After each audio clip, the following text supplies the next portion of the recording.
massive crowd turned out at Shaoji for the Bombers' first China Cup game of the year against the Shanghai Tigers. Coach Hoffman had a full roster to choose from, with several Chinese players boosting the Bombers' stocks.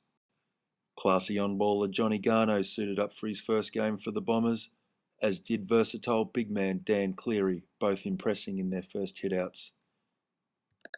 The Bombers were dominant in the midfield, with Shuggy and JB winning plenty of ball.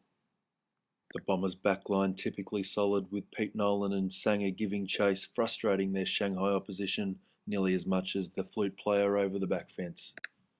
Coach Hoffman was working his whiteboard and sharps into the ground, giving his Chinese players valuable game time ahead of their International Cup Series in Melbourne. Zhang Wei and Argen impressing.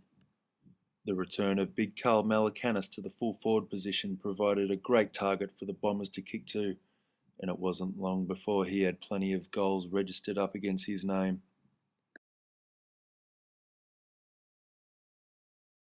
Tommy Matesi wasted no time to float forward and chime in for a few of his own. When Karl decided to go for a run and have a few bounces, all that was left for the Bombers was to carry Pete Nolan off the field. Coach Hoffman, very impressed with the Bombers, demoralising the Shanghai Tigers by 122 points. With the skies looming above, the Beijing Bombshells then hit the ground for an inter-club game while the boys enjoyed a barbecue on the sidelines. The great turnout of around 16 Bombshells allowed the girls to have a good run around before being rudely interrupted by a Shanghai streaker and then the skies opening up.